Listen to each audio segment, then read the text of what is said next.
Hi, I'm Anthony Abma, founder of Return to Israel. An important event in Israel is slated to be implemented by the government on July the 1st. Under the green light of the Trump peace plan, legislation is to be introduced that may possibly have Israel annex parts of the Jewish lands of Judea and Samaria.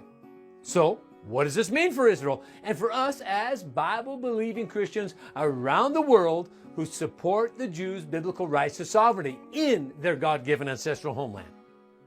We've asked several respected people who actually live in these very areas in question to comment and share points to help us Christians understand the meaning and the depth of this historical moment. So I'm pleased to have Sondra Oster Baras, Director of the Christian Friends of Israeli Communities, share some of her insights with us as she lives there and as she moves about in her God-given land. Let's hear what Sondra has to say. Hello, this is Sondra Oster Baras, Director of Christian Friends of Israeli Communities. And here are some vital facts that every Christian needs to know when we talk about annexation. First of all, what are we talking about? We are talking about annexing Judea and Samaria.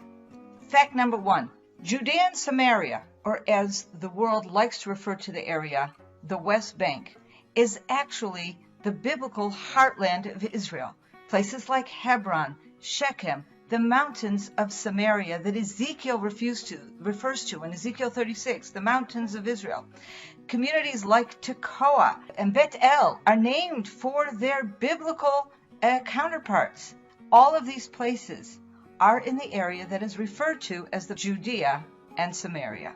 These areas were lost to Israel in Israel's War of Independence. These are areas that Jordan occupied, annexed illegally, and that would have been the situation to this very day, except that in 1967, Jordan attacked Israel from these mountains, from Judea and Samaria, and in response, Israel liberated these areas. Unfortunately, Israel never annexed these areas, never extended its sovereignty to these areas. And therefore, ever since 1967, although Israel fully controls most of these areas, and there are close to 500,000 Jews living in these areas, they have a different legal status, which translates into a different practical status than the other parts of Israel. Third fact, you will hear many people, including some legal experts, talk about the fact that Israel's claim to this area or their hold on this area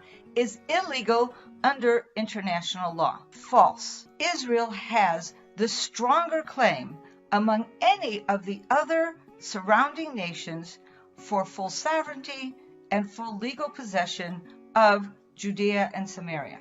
This area was part of the original mandate for Palestine that was given to British in trust to create a state for the Jewish people, a homeland for the Jewish people.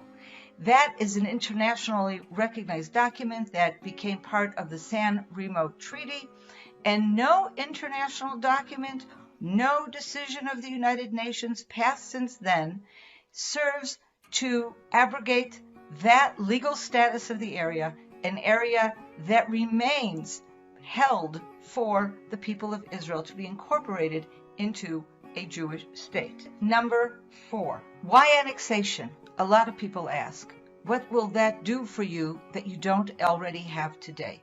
And there's no question. The situation today in Judea and Samaria is a complicated one. There are probably at least 2 million Palestinian Arabs who live in our midst. It is not simple to divide this area. And so therefore so many people have said, why divide it? Give it all to the Jews. And then there are people who say, why divide it? Give it all to the Arabs. Now, in my opinion, we, the Jewish people, need to be in control of the entire land. And my dream, my vision, is that one day indeed all of Judea and Samaria will be fully annexed and fully part, legally as well as biblically, into the rest of the state of Israel. But the extension of sovereignty today will indeed make a huge difference, even if it is only on 30% of the territory.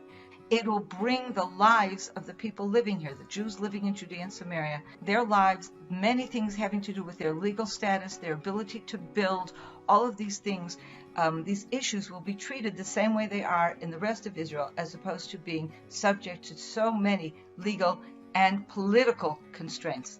But even more important, if Israel extends sovereignty to even 30% of Judea and Samaria, it will be making a statement.